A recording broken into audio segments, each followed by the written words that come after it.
las aflicciones, y eso significa sufre con. Y realmente pienso que debido al hecho de que Dios nos ha bendecido, Él demanda mucho de nosotros.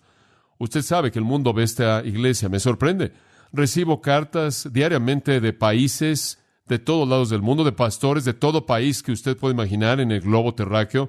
Recibo regularmente cartas de pastores en lugares oscuros como India, en otros lugares del Oriente, en Europa y Sudamérica y Sudáfrica, la parte primordial de África, Nueva Zelanda, Australia. Y sigue así, diciéndonos, díganos lo que está haciendo en su iglesia, cómo es que Dios lo está bendiciendo, por qué. Y después no solo veo los ojos de los pastores y las iglesias en el mundo, sino también los ojos de los medios masivos de comunicación. La gente nos está viendo. El mundo no regenerado, viéndonos, y Dios está siendo maravilloso, y confío y oro porque sea para su gloria. Pero cada vez que eso comienza a suceder, necesitamos ser advertidos. Pienso en el apóstol Pablo, la misma ciudad de Éfeso. Él llegó a Éfeso y cosas increíbles sucedieron. Él entró a esa ciudad y comenzó a predicar la palabra de Dios en la sinagoga, y algunos endurecieron sus corazones, dice en Hechos 19. Pero algunos creyeron, y los que creyeron le escucharon. Y él enseñó, pero finalmente los otros que eran tan antagonistas lo expulsaron de la sinagoga y se fue a la escuela de Tirano. Y durante 2 años él enseñó diariamente, probablemente de la 1 de la tarde a las 5 de la tarde, durante 2 años sólidos. Y dice que grandes cosas sucedieron. Milagros eran llevados a cabo por las manos del apóstol Pablo. La gente que estaba involucrada en cosas increíbles de adoración mágica comenzaron a quemar sus libros de magia. Hubo un tumulto, y los que vendían sus pequeños dioses de plata, que eran parte del comercio, se dieron cuenta de que ya no lo podían hacer. La gente realmente se estaba volviendo iconoclasta. Estaban destrozando sus pequeños ídolos y la ciudad estaba en una turbulencia increíble. Dice en Hechos 19, y la palabra de Dios crecía poderosamente y prevalecía.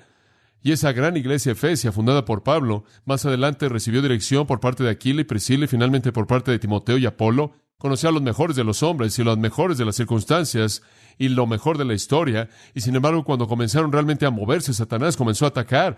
Y realmente comenzó a atacar de maneras muy sutiles, porque siempre es así su plan. Y sabe una cosa, yo creo en Efesios 3:20, y aquel que es poderoso para hacer todas las cosas mucho más abundantemente de lo que podemos pedir o pensar, según el poder que actúa en nosotros, Él sea la gloria en la iglesia. Yo creo que Él quiere gloria en su iglesia, y creo que Él recibe esa gloria al permitir que la iglesia, mediante su poder, haga cosas más allá de lo que podemos llegar a soñar. Y yo creo que Dios quiere hacer muchas cosas más allá de donde estamos ahora. Creo que tan solo comenzamos a ver lo que Dios hará y hace cuando un grupo de personas está totalmente comprometido a andar de una manera digna, como debe vivir, cuando un grupo de personas está totalmente comprometido con vivir el tipo de vida que Efesios 4, 5 y 6 llama. Pero tan pronto como eso comienza, Satanás se va a poner. Lo vemos a nuestro alrededor. Usted regresa al Antiguo Testamento, por ejemplo, y usted ve a Dios enviando un ángel en Daniel capítulo 10, y un demonio detiene a ese ángel para que el ángel no pueda hacer lo que Dios quiere que haga, y Dios tiene que despachar a un ángel mayor, un ángel más fuerte, para quitar ese demonio, y envía a un ángel en esa dirección. Usted encuentra a Judas 9 a Miguel, el arcángel, teniendo una batalla con Satanás, una lucha con Satanás por el cuerpo de Moisés. Satanás tratando de restringir a Miguel, de reclamar el cuerpo de Moisés para Dios. Entonces hay un alto nivel de lucha espiritual, e inclusive estamos involucrados. Efesios 6:12, porque no tenemos lucha contra sangre y carne, sino contra los principados y potestades, contra los gobernadores de las tinieblas de este mundo, contra huestes espirituales de maldad en los lugares celestiales. Entonces estamos involucrados en este tremendo conflicto, y esa es la razón por la que digo que es una guerra. Creo que el cristianismo norteamericano se ha vuelto muy complaciente y casi subcultural. En lugar de confrontar, simplemente estamos bailando un vals junto con el sistema, tratando de acomodarnos a él. Creemos que podemos ganarlos mediante volvernos lo que son ellos, pero lo opuesto es el caso. Tenemos que contraatacar, tenemos que ir en contra del sistema. Bueno, necesitamos estar conscientes del hecho de que Satanás va a atacar. Usted sabe, en Santiago, capítulo 4, dice, resistid al diablo y huirá de vosotros. 1 Pedro, capítulo 5, versículos 8 y 9, Pedro dice, sed sobrios y velad. ¿Por qué? Porque vuestro adversario, el diablo, como león rugiente, anda alrededor buscando a quien devorar, a quien resistid firmes en la fe, sabiendo que las mismas aflicciones son llevadas a cabo en vuestros hermanos que están en el mundo. En otras palabras, Satanás va a estar ahí. Resístanlo, sean sobrios, sean vigilantes, estén alertas, estén conscientes, estén alertas y sepan lo que Él está haciendo. 2 Corintios 2:11 dice que no debemos ignorar sus estratagemas, no sea que Él adquiera una ventaja sobre nosotros.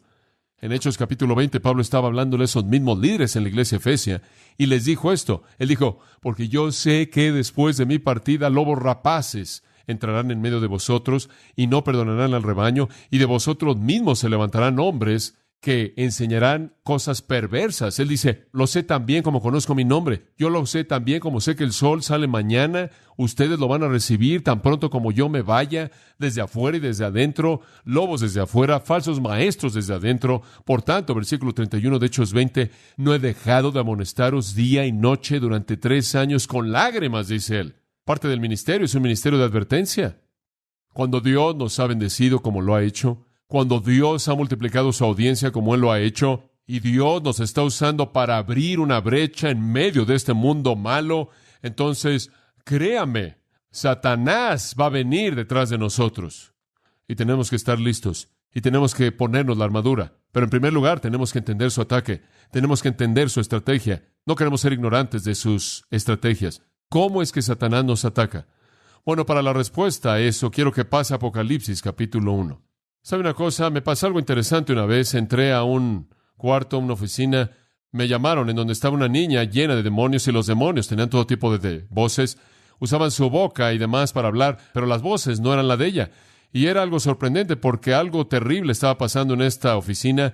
Esta niña había volteado un escritorio y estaba destrozando cosas. Y cuando entré en la puerta, de pronto ella le pegó a la silla y simplemente me vio aterrada. Y en una voz que no era de ella, porque yo conocía la voz de ella, la voz dijo, sáquenlo. Él no, sáquenlo. Y mi reacción a eso es que me emocionó, porque a mí me dio gusto que esos demonios sabían de qué lado estaba yo. Ellos saben, créame, me conocen a mí y conocen esta iglesia y saben lo que Dios está haciendo aquí. Y van a intentar detenerlo. Y la manera en la que lo van a detener, o van a tratar de detenerlo, es a través de ustedes. Porque una iglesia es únicamente un grupo de eslabones, como en una cadena, y solo es tan fuerte como su eslabón más débil. Satanás va a atacar. ¿Cómo es que él ataca?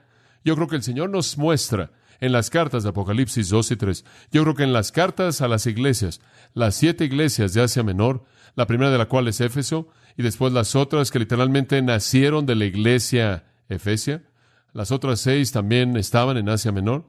Yo creo que el Señor nos ayuda a entender cómo es que Satanás ataca a la iglesia, y por lo menos una vez al año me veo motivado a advertir a nuestra iglesia en esta área. Ahora establezcamos el contexto al ver Apocalipsis capítulo 1, versículo 9. Juan, el amado apóstol, está en la isla de Patmos, él está exiliado por su fe, y aquí es en donde Dios le da visiones maravillosas, y en estas visiones es que él ve lo que Dios quiere revelar acerca de la iglesia. Ahora notarán en el versículo 10 que Juan dice, estaba en el Espíritu, y con ello creo que él quiere decir que él está en una posición de recibir revelación del Espíritu en el día del Señor, esto sería en un domingo, que oí detrás de mí una gran voz como de trompeta diciendo, yo soy el Alfa y el Omega, el primero y el postrero. Escribe lo que ves en un libro y envíalo a las 7 iglesias que están en Asia Menor, a Éfeso, a Esmirna, a Pérgamo, a Teatira, a Sardis, a Filadelfia y a Laodicea. Ahora el Señor tiene una palabra para estas 7 iglesias. Lo más interesante es que estas son iglesias reales históricas, pero también son prototipos de iglesias que existen en todo periodo de la historia de la iglesia, porque cada una tiene una característica excepcional, distintiva, a la cual el Señor habla. Y hay iglesias en toda época, incluyendo la actualidad, que podrían ser clasificadas como iglesias efesias, o iglesias de Esmirna, o iglesias de Pérgamo, o Teatiro, Sardis, o Filadelfia, o iglesias de la Odisea. Y entonces no solo son iglesias históricas, aunque lo son, sino que nos presentan un prototipo para otros periodos de la historia. Ahora observen la escena en el versículo 12.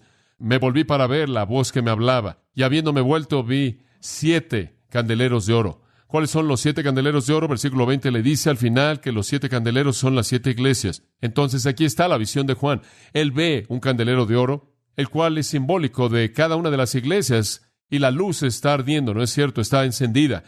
Y la iglesia debe ser una luz en el mundo, ¿verdad? Debe ser un lugar que alumbra la oscuridad, y entonces ahí están las 7 iglesias de Asia Menor, cada una representada por un candelero. Y en medio de los 7 candeleros, uno como el Hijo del Hombre, este es Jesucristo, y Él se está moviendo en su iglesia. Él se está moviendo en medio de la iglesia, y Él está vestido de un atuendo que le llega a los pies. Por cierto, atuendos así eran usados por sacerdotes, profetas y reyes. Y entonces la consumación de todos esos elementos están en Cristo. Él estaba ceñido en la parte del medio de su cuerpo con un cinto de oro. Su cabeza y su cabello eran blancos como la lana y blancos como la nieve, hablando de su santidad y su pureza, y sus ojos eran como llama de fuego, escudriñando y penetrando. Entonces aquí el Señor, y lo vemos en su atuendo real, sacerdotal, profético, y lo vemos de blanco, de tal manera que simboliza pureza, y sus ojos después están escudriñando, penetrando, conforme él evaluó a la iglesia, y sus pies eran como bronce bruñido, como en un horno. ¿Por qué? Porque él tiene que juzgar a su iglesia algunas veces. Pedro inclusive lo dijo. El juicio debe comenzar en la casa de Dios. Y también vemos que su voz era como el sonido de muchas aguas, una gran voz de mandato, de autoridad. Él tenía en su mano derecha 7 estrellas. ¿Qué son? El versículo 20 le dice, las 7 estrellas en medio de la voz son los ángeles o los ministros de las 7 iglesias. Y entonces en su mano están los ministros, y él se mueve entre las iglesias, evaluando, escudriñando, penetrando, examinando las iglesias, preparándose para escribir las 7 cartas. Su evaluación está en el capítulo 1. El resultado está en el capítulo 2 y 3. Y entonces él comienza, Juan, con las cartas en el capítulo 2. ¿Y qué le dice el Señor a estas iglesias? Bueno, amados, permítame decirle, estas son cartas absolutamente increíbles. 7. 5 de ellas, escuche, son advertencias. A 2 de las iglesias no hay advertencia. A la iglesia en Esmirna y Filadelfia, aparentemente no necesitaba advertirle nada. La iglesia en Esmirna era la iglesia perseguida. La iglesia en Filadelfia era la iglesia evangelizadora agresiva que ganaba almas. Me parece que esas 2 cosas son preservadores maravillosos. Cuando una iglesia es perseguida, tiende a mantener su pureza, porque toda la impureza sale. Usted no sabe identificar cuando usted va a ser perseguido, a menos de que esté tomando las cosas en serio, ¿no es cierto? Entonces la persecución tiene una especie de efecto purificador, y así el evangelismo también, porque mientras que su corazón esté dirigido al mundo y mientras que usted esté alcanzando de manera agresiva a los perdidos, usted tiende a ir hacia afuera en lugar de ir hacia adentro. Y la iglesia Filadelfia, la iglesia con la puerta abierta, era una iglesia bendecida, y la iglesia Esmirna, la iglesia que estaba recibiendo el fuego de la oposición, era una iglesia bendecida, pero las otras 5 necesitaban de manera profunda advertencias. Y hay una progresión en las 5 advertencias. Comienzan en lo que parece ser una situación muy, muy ligera y se vuelve tan opresiva al grado que finalmente se vuelve apóstata, y una iglesia que ya no es iglesia en absoluto. Hay un elemento descendiente que hemos visto suceder en muchas iglesias a lo largo de la historia. Conforme veo Grace Church y leo estas 5 advertencias que leí esta semana, estoy muy consciente que lo mismo podría pasarnos. Lo mismo que le ha pasado a miles y miles y miles de iglesias alrededor del mundo. Usted comienza también. Usted comienza como la iglesia Efesia, y el descenso entra y pronto ya no queda nada. He estado en auditorios en este país que tienen capacidad para 4,000 personas, y en un domingo por la mañana hay 150 liberales ahí en el frente, y eso es todo. He visto eso. He visto a Dios escribiendo Icabod en muchas cosas y en muchas iglesias, pero no quiero que eso pase. Estamos hablando de construir un balcón aquí. Acabamos de añadir 200 asientos en la parte de atrás porque la ciudad nos dio permiso.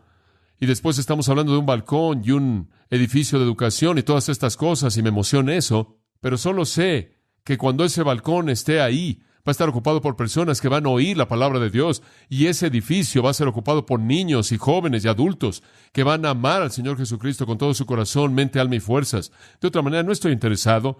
Y quiero hacer eso, y quiero advertirle, porque creo que a Satanás le gustaría convertir este lugar en un edificio enorme, sin nada más que rocas. Entonces, ¿de qué necesitamos ser advertidos? Veamos, en primer lugar, lo que golpeó a la iglesia en Éfeso. Dejaron su primer amor. Dejaron su primer amor. Esto es suficiente simplemente para tener un mensaje acerca de esto. Observa el versículo 1. Escribe al ángel de la iglesia en Éfeso, el que tiene las 7 estrellas en su diestra, el que anda en medio de los 7 candeleros. Este es el Hijo del Hombre. Este es Jesucristo escribiéndole a su propia iglesia. Esta no es la opinión de alguien. Este es Cristo. Y Él les dice en el versículo 2, yo conozco tus obras. Y digo, la historia en Éfeso fue fabulosa. Fue una increíble historia ahí, cómo ellos literalmente habían volteado una ciudad y hecho que entraran a la confusión y el caos. Habían volteado de cabeza un sistema de religión. Ese pequeño grupo de creyentes que comenzó en medio, por así decirlo, como una isla de pureza en un mar de impiedad, habían podido infiltrar y purificar partes de la ciudad a tal grado que detuvieron algunos de los sistemas más complejos de religión en ese entonces. Ese pequeño grupo de personas tuvieron un comienzo increíble. ¿Y quién podría pensar en una mejor manera de comenzar que con Pablo? ¿Y quién podría pensar en pastores más maravillosos como Apolo, quien fue el proclamador más grande de la palabra de Dios, con una capacidad oratórica quizás mayor del que jamás vivió, y mejor que Timoteo, quien fue alguien que les enseñaría las mismas cosas de la misma manera en la que Pablo les enseñó? Tuvieron esas personas como líderes. Eran una iglesia que trabajaba. Conozco tus copos, él dice, tu trabajo duro al punto de sudar. Realmente te esfuerzas, estás involucrado, tu labor, tu paciencia, tienes upomone, puedes soportar los tiempos difíciles. Y hombre, estar en Éfeso no fue un lugar fácil. El centro de la adoración de Diana, una de las 7 maravillas del mundo. El templo era un desastre increíble. Habían multitudes de eunucos, miles de prostitutas, sacerdotisas, cantantes, flautistas, y seguían, simplemente creando una histeria de música y orgía y embriaguez y mutilación sexual y disipación, de tal manera que Heráclito dijo que la moralidad del pueblo de ese templo era menor que la de los animales. La predicación de Pablo había afectado todo eso al grado que las ventas de ídolos decrecieron. Y esto dio lugar a una manifestación. Era una iglesia tremenda. Tuvieron una perseverancia en medio de un lugar difícil, realmente duro. Y él dice, no solo eso, pero que no puedes tolerar a los que son malos. Tú enfrentas el pecado, tú no toleras el pecado por un momento. Cuando alguien viene y están cometiendo maldad, tú enfrentas eso. Ustedes son intolerantes de pecadores. Observen el versículo 6. Pero tienes esto, que aborreces las obras de los nicolaitas, las cuales yo también aborrezco. Y los nicolaitas aparentemente resultaron a partir de un individuo llamado Nicolás, quien era un hombre que promovía la inmoralidad sexual. Alguien dijo de Nicolás, él se entregó a sí mismo al placer como una cabra.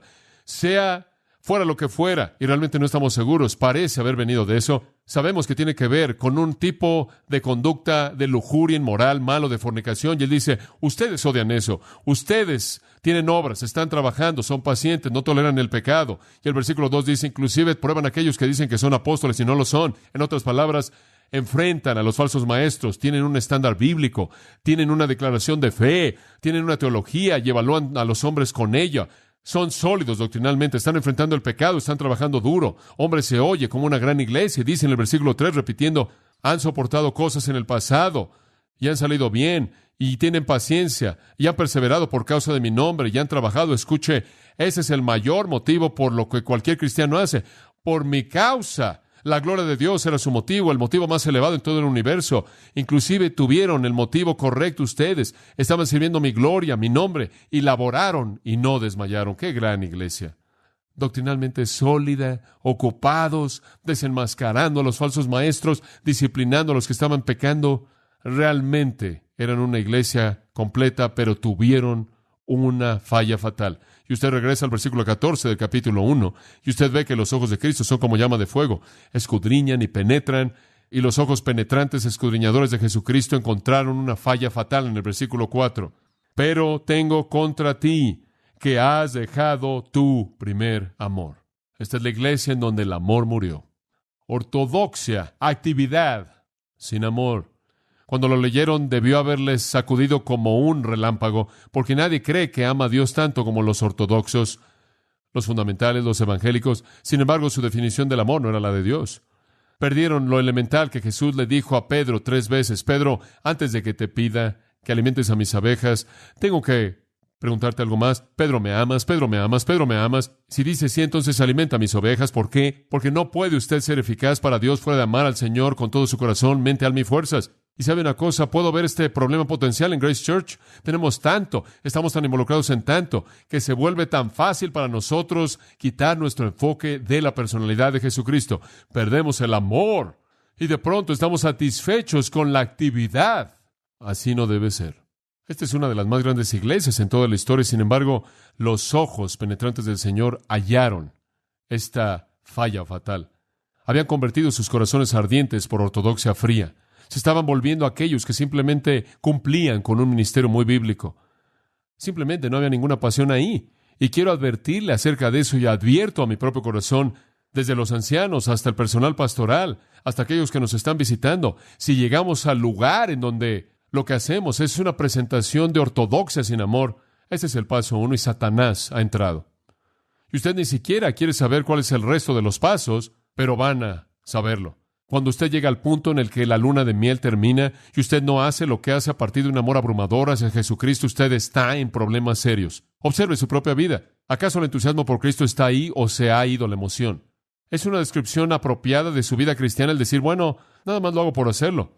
No tengo el mismo amor que solía tener. Si usted ama algo en este mundo más de lo que ama Jesucristo, usted ha perdido su primer amor. A usted mismo, su familia, su recreación, su dinero, el éxito, lo que sea, lo ha perdido. Si la luna de miel se acabó en su vida como terminó en Éfeso, estamos en problemas serios, problemas serios.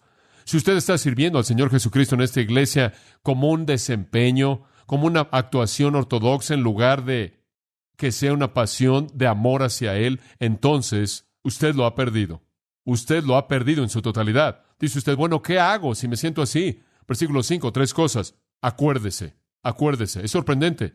El desvío espiritual normalmente viene por olvidar. El desvío espiritual normalmente viene por olvidar. Y entonces Él dice, acuérdate. ¿Te olvidaste cómo solía ser? Acuérdate cómo era antes de que tu amor se enfriara. Acuérdate de esa calidez y el fuego y el gozo y esa emoción. Acuérdate. En segundo lugar, arrepiéntete. Acuérdate, por tanto, de dónde has caído y arrepiéntete.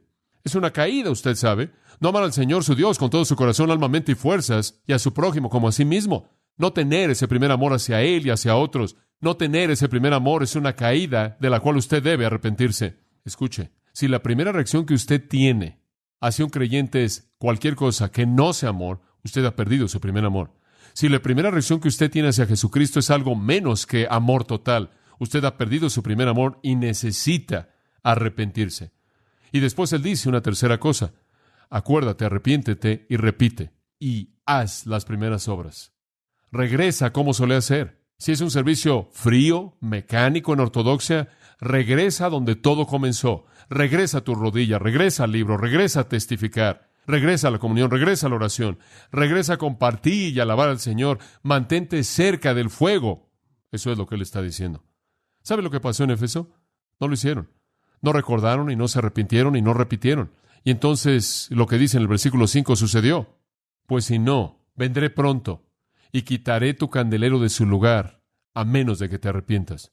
La iglesia en Éfeso murió, dejó de existir.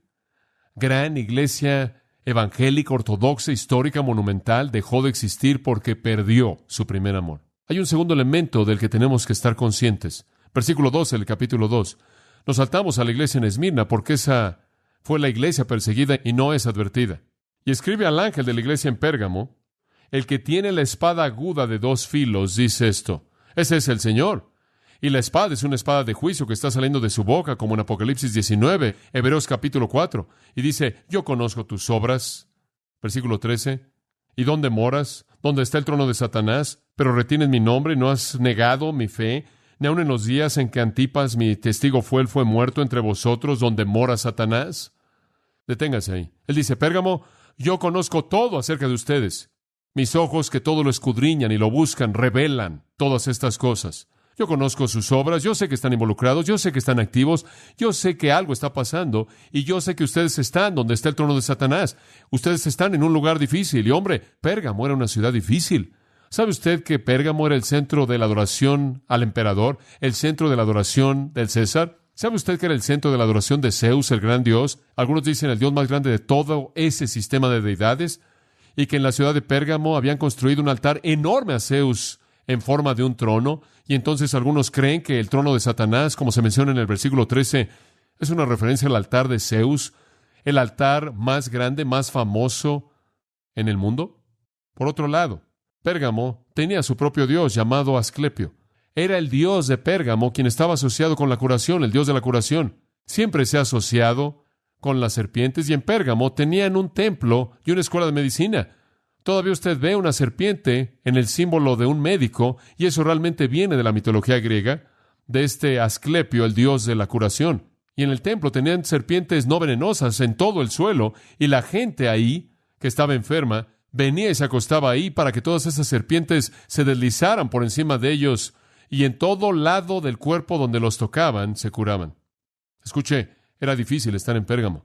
Era difícil ser un pequeño grupo de cristianos en medio de una sociedad pagana terrible. Entonces él dice, sé dónde moras, dónde está el trono de Satanás, y sé que te aferras a mi nombre y no has negado la fe, hasta el punto de que algunos de ustedes han muerto, específicamente un querido hermano, Antipas, cuya vida fue quitada en ese lugar en donde Satanás mora. Hombre, usted sabe que es difícil, pero permítame decirle algo. Vivir en una ciudad difícil, estar en un ambiente difícil, enfrentar una situación difícil del mundo y nombrar el nombre de Jesucristo. Escuche, no hay razón para rebajar los estándares inclusive en ese entonces. Eso no los cambia. Inclusive, entonces son lo mismo. Dios dice, yo sé que es difícil ahí. Eso no cambia los estándares. Sé que es difícil. Eso no cambia nada.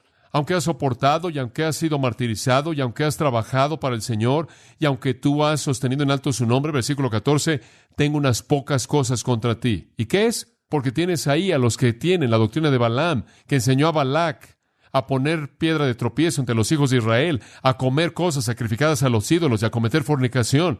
Permítame decirle lo que es. Balaam hizo que los hijos de Israel se casaran con los paganos y se metieran en su idolatría. Y entonces lo que él está diciendo aquí es esto. Hicieron concesiones con sistemas paganos.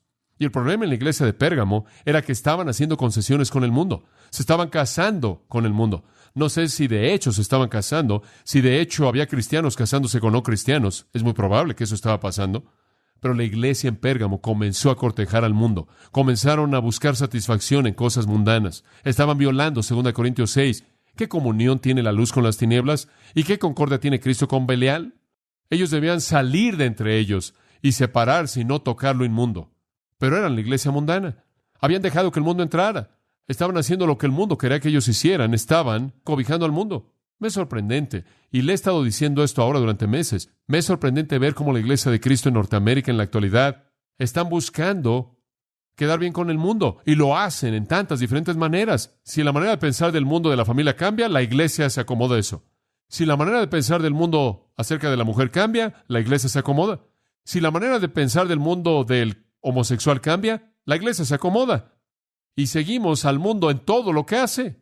Queremos identificarnos con él, nos sacude. Es simplemente algo que nos aterra, nos conmociona. La iglesia se vuelve materialista porque el mundo es materialista. La iglesia se preocupa con el entretenimiento porque el mundo está preocupado con el entretenimiento. Y simplemente para darle una ilustración de eso, algo que estaba leyendo esta semana, ¿sabe usted que en los últimos 10 años, mientras que ha habido un incremento constante en el número de personas que han nacido de nuevo, ha habido un declive correspondiente constante en el número de miembros de iglesias? Porque estas personas no están asistiendo a iglesias. Y en este artículo que leí esta semana pasada, un artículo muy interesante y útil, decía que el incremento de lo que se conoce como la iglesia electrónica, hay muchas personas que creen que es la razón número uno por la que la gente no se identifica con una iglesia local. Se sientan en casa, ahí detrás de su pequeña televisión, y la iglesia viene a ellos. No tienen que vestirse, no tienen que dejar la casa, todo es perfecto. Es otra parte, escuche esto, de la fantasía. ¿Sabe una cosa? La televisión es una fantasía, y nuestro mundo quiere vivir en esa fantasía. Y usted va a casa y se sienta ahí, y esa iglesia es una iglesia perfecta. Digo, la música es increíble. Orquestas y personas con túnicas que vuelan por todos lados y grandes cantantes, y el desfile sigue, y las luces y los ángulos de la cámara y todo esto, y el predicador está perfectamente en orden, y él da su mensaje, y ahí está la iglesia de fantasía, y usted nunca se sienta al lado de alguien que no le cae bien, y nunca nadie le habla para molestarlo, y usted no tiene que encontrar un lugar donde estacionarse. Es glorioso. Y usted simplemente envía un poco de dinero de conciencia de vez en cuando, y le dicen que usted está ganando al mundo por hacer eso, y le envían algo que puede usted colocar en su pared para probar lo sacrificial que usted es. Realmente es algo triste. ¿Y sabe lo que sucede? Un escritor dijo que la iglesia electrónica es construida sobre el entretenimiento, y la iglesia electrónica cultiva las cosas mismas en el mundo que la iglesia siempre ha condenado. La iglesia electrónica inevitablemente viene como una mera expresión de religión cultural, promoviendo los valores del glamour y los valores mismos y el tipo de éxito que profesamos como cristianos que debemos rechazar. La gente no quiere asistir, y las únicas iglesias que pueden competir con esas son las grandes como la nuestra. La iglesia pequeña realmente no puede. Martin Marty, quien tiene una manera única de expresarse, créame, describe este fenómeno de la iglesia electrónica de esta manera. Y cito, ya es tarde el sábado por la noche, y el señor y la señora religión invisible reciben su gusto del hombre en el smoking rosa, con celebridades de mujeres con vestidos escotados que hablan acerca de sí mismos bajo el disfraz de tener autobiografías nacidas de nuevo. Es domingo por la mañana y los que están observando reciben su emoción, su felicidad, conforme los entretenedores del Espíritu Santo acarician los micrófonos entre las fuentes, conforme un líder carismático profesional los entretiene. Van a apagarle esa pantalla misma y después van a caminar a una cuadra de distancia a una congregación de creyentes verdaderos, pecadores, con coros que no cantan bien, con personas sudadas, que huelen mal, personas que no les caen bien, pero que supuestamente deben amarlos, con pastores ordinarios que predican gracia junto con llamados al discipulado, con ruegos a la administración, a la mayordomía, que no están bien aceitadas. Nunca. Bueno, difícilmente nunca. Debido a que la iglesia electrónica, usted me recuerda, por lo menos predica a Cristo y de esta manera puede hacer algún bien, que así sea, que sus miembros paguen por ella, pero que la iglesia se ponga al día con lo que está pasando y siga su camino sin distracción por las ofertas de gracia barata y el lenguaje de la cruz sin el llevar la cruz. Fin de la cita. Son cosas bastante directas. Vivamos en el mundo real, por favor. Este es el mundo real, en una iglesia real. La iglesia es tan autocomplaciente y está tan cómoda en sus concesiones con el mundo que cae presa de la fantasía. Y después en el versículo 15 dice, y tienes ahí a los que tienen la doctrina de los nicolaitas. ¿Qué pasó en Pérgamo? Pérgamo decidió que podía bailar un vals con el mundo. Pérgamo decidió que podía cortejar al mundo. Podían atraer al mundo un poco y hacer un poco de lo del mundo, a la manera del mundo, y permitir que algo de inmoralidad en el versículo 15 entrara, y estarían bien. Un anciano me dijo que 2 ancianos y sus esposas intercambiaron esposas en la iglesia, y que eso estaba en el pasado. Pensaron que no debían hacer nada por eso. Podría molestar a la congregación. La iglesia tolera el pecado y en cierta manera hace concesiones un poco. El mensaje es todavía el mismo, y predicamos a Cristo. Sin embargo, las concesiones comienzan a comerse a la iglesia como termitas en el cimiento, y entonces él dice en el versículo 16, arrepiéntete, no sea que yo venga a ti rápidamente y pelee contra ellos con la espada de mi boca. Escuche, ¿sabe cómo es que Satanás ataca una iglesia? En primer lugar, es muy sutil. Perdemos nuestro primer amor, y después de pronto comenzamos a hacer concesiones con el mundo, porque lo más fácil que lo va a llevar usted a las concesiones es una falta de amor hacia Dios. Si usted realmente ama a Dios y usted ama al Señor Jesucristo con todo su corazón, mente, alma y fuerzas, usted va a desear sobre cualquier otra cosa mantener su honra absoluta, ¿verdad? Y para hacer eso, usted no puede hacer concesiones con el sistema. Pero tan pronto como usted comienza a enfriar su amor, entonces se vuelve más fácil caer en la trampa del sistema. Por cierto, si usted va a amar algo, y si no es Dios, va a terminar amando lo que está a su alrededor. Hay una tercera iglesia que quiero mencionarle, la iglesia en Teatira, versículo 18.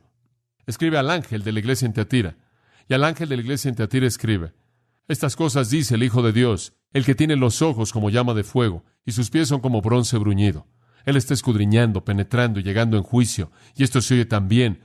Yo conozco tus obras y tu amor y servicio y fe y tu paciencia y tus obras, y que los postreros son más que los primeros. Estás inclusive volviéndote mejor en esto. Ahora, aquí hay una iglesia que realmente está trabajando. Hombres están activos y realmente están esforzándose. Si la iglesia en Pérgamo se casó con el mundo, la iglesia en Teatira está celebrando sus aniversarios. Esta es la iglesia que tolera el pecado. Éfeso perdió su primer amor. Pérgamo hizo concesiones con el mundo. Teatira toleró el pecado. La puerta se abrió y el pecado está ahí. Versículo 20. A pesar de todas tus obras, todo tu amor y todo tu servicio, toda tu fe y paciencia y todo esto, a pesar de que todo inclusive está incrementándose, tengo unas cosas.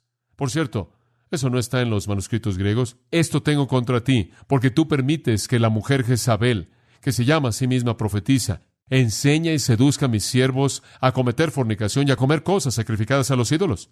¿Sabe lo que hizo esa iglesia?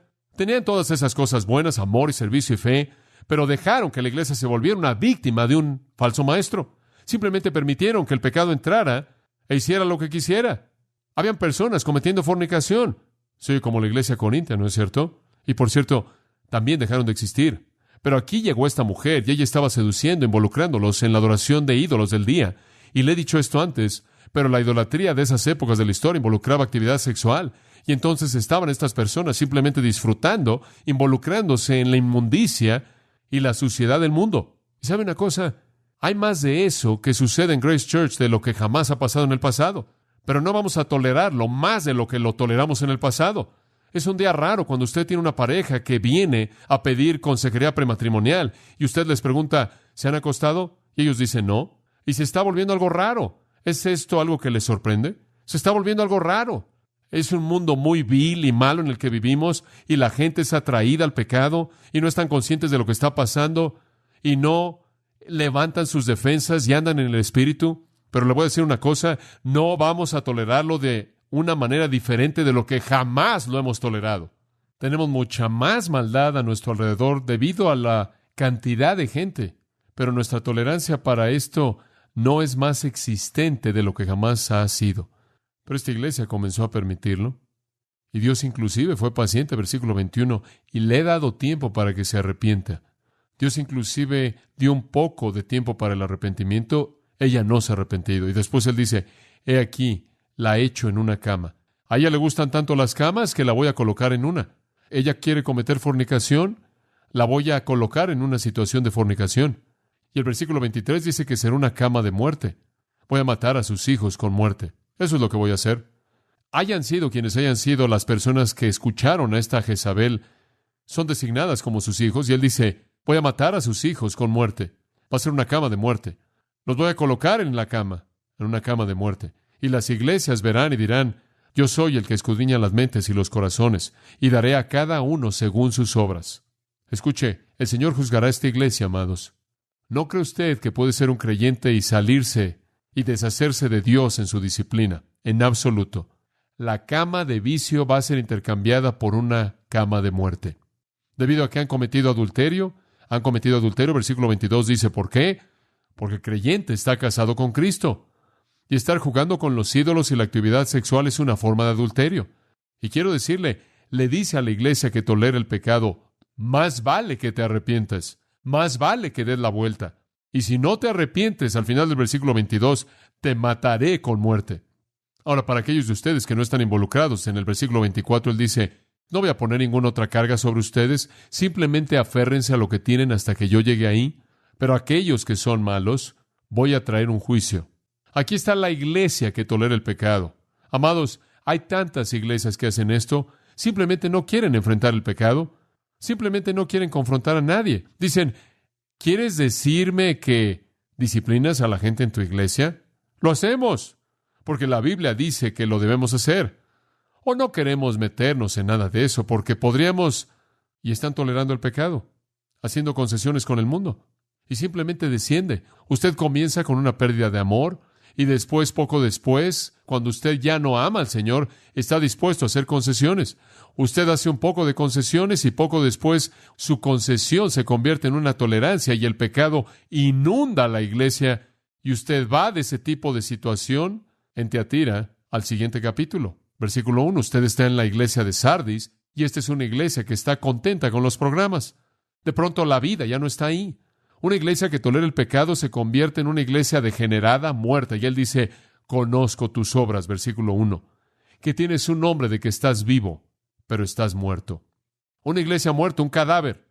¿Sabe usted que Sardis fue una de las más grandes ciudades en el mundo antiguo? De hecho, su rey más grande se llamaba Croeso. Y cuando queremos decir que alguien es realmente rico, decimos que es tan rico como Croeso. Esa ciudad literalmente era sinónima de riqueza. Esa ciudad dejó de existir, esa iglesia dejó de existir. La iglesia, debido a que era una iglesia degenerada, muerta, simplemente había unas cuantas cosas ahí. Versículo 2, vela, fortalece las cosas que quedan, que están a punto de morir. Estaban o muertos o listos para morir. Lo único que les quedaba era la forma, como la rima de un marinero antiguo, cadáveres que están a cargo de el barco. Hombres muertos jalan los remos y hombres muertos son los que giran el timón. Esto estaba funcionando, nada más que todo el mundo estaba muerto. Esto es cuando la iglesia se vuelve un grupo de actividades, una serie o programas. Usted tiene sus clases y tiene sus pequeños grupos y tiene sus actividades para los niños y para los jóvenes y para los adultos y todo el mundo está muy ocupado. Y la flota está marchando y la gente está viniendo, nada más que no hay vida ahí. Dios no está ahí. Y Cabod está escrito, la gloria ha partido. Y la secuencia es fácil de ver. Usted pierde su primer amor, una pérdida de ese primer amor consumidor, apasionado, y usted comienza a hacer concesiones con el mundo. Usted hace concesiones con el mundo y el pecado entra. Y usted comienza a ceder al pecado y a tolerarlo. Y cuando el pecado se apodera de manera total de la iglesia, entonces la vida espiritual es sofocada. Y lo que usted tiene es una iglesia muerta. Como Sansón, usted está moviéndose, nada más que no tiene nada de fortaleza. Usted es una víctima. Y entonces él dice en el versículo 3, acuérdate, por tanto, de lo que has recibido y oído, y aférrate y arrepiéntete. Si por lo tanto tú no velas, vendré sobre ti como ladrón en la noche, y no sabrás a qué hora vendré sobre ti. Oh, él dice, hay unos cuantos nombres en Sardis que no han contaminado sus atuendos, y van a caminar conmigo en blanco porque son dignos. Todavía había unos pocos. Esta iglesia apenas estaba sobreviviendo. Unas cuantas cosas que están muriendo y unas cuantas cosas que quedan. Comenzó en Éfeso, una iglesia tremenda. Comenzó a perder su primer amor. Y ahora hemos descendido. Unos cuantos quedan y así es la espiral descendiente. Unos cuantos quedan, cuyas vestimentas son blancas. Unos cuantos. ¿Sabe cuál es el siguiente paso? El siguiente paso en el descenso de la iglesia viene conforme Satanás ataca en su golpe final, en el versículo 14 del capítulo 3, la iglesia de la Odisea. Nuestro Señor advierte a la iglesia que deja su primer amor, la iglesia que hace concesiones con el mundo, la iglesia que tolera el pecado, la iglesia que está satisfecha con sus formas y sus rituales y su organización y sus programas. Y finalmente, Él advierte a la iglesia que es la iglesia apóstata, la iglesia que ya no es iglesia en absoluto, la Odisea. Al ángel de la iglesia que está en la Odisea escribe, esto dice el amén, el fiel, el testigo verdadero, el principio de la creación de Dios. Yo conozco tus obras, que tú no eres ni frío ni caliente. Preferiría que fueras frío o caliente. Y lo que nuestro Señor quiere decir aquí es, frío quiere decir indiferente al Evangelio, no salvo y no interesado, simplemente ni siquiera preocupado. No hipócrita, no hay pretensión en absoluto, alguien no salvo, no se mueve, alguien que no está interesado. Preferiría que fueras así o que fueras caliente, un creyente salvo, redimido, pero no eres ni frío ni caliente, eres tibio y eso es lo peor de todo. Eso es jugar al cristianismo. Esa es la hipocresía que le causa náuseas a Cristo y Él dice, porque eres tibio y ni eres frío ni caliente, te vomitaré de mi boca. Al frío, Él le predica a través de sus mensajeros. Al caliente, Él lo abraza en su seno. Al tibio, Él lo vomita de su boca. Son hipócritas y esta es la iglesia hipócrita, la iglesia farsante, la iglesia que no es iglesia. Y este es el liberalismo en la actualidad. Esto es lo que tenemos en el mundo en la actualidad. Bajo la apariencia de cristianismo que niegan la Biblia, niega la deidad de Jesucristo, niega todas las grandes verdades de la fe cristiana y sin embargo dicen que son iglesias cristianas. Esta es la iglesia de los humanistas y cuando usted les pregunta, cuéntame de tu iglesia, dicen lo que no es. Bueno, estamos viendo la palabra de Dios prevalecer. Estamos viendo a personas redimidas. Estamos viendo a Dios tocando vidas. No, dicen, yo soy rico y tengo mucho y no tengo necesidad de nada. Obsérvanos. Somos exitosos. Tenemos una gran organización y tenemos mucho dinero. Son las iglesias enormes alrededor del mundo, grandes denominaciones, sistemas religiosos masivos que se encuentran en esta categoría. Tienen todo el dinero y toda la apariencia, pero son apóstatas y serán vomitados de la boca del Señor.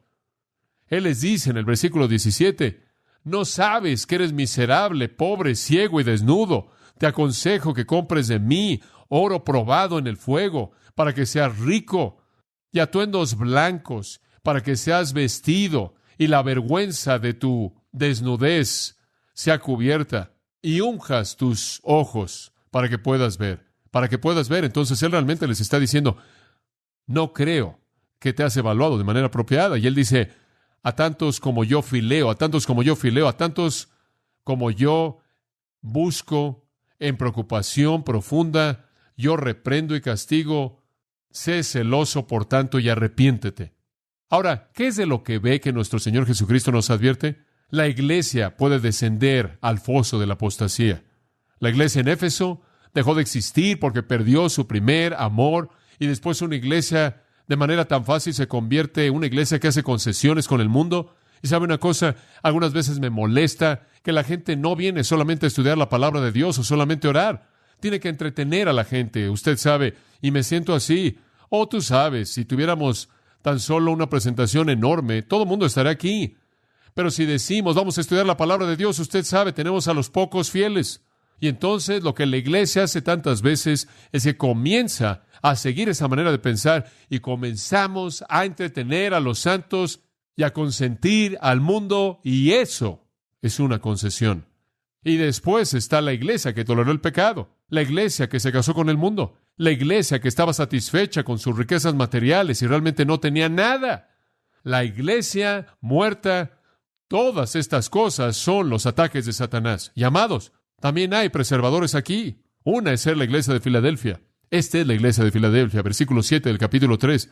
Estas cosas dice el que es santo, el que es verdadero, el que tiene la llave de David, el que abre y ningún hombre cierra, el que cierra y ningún hombre abre.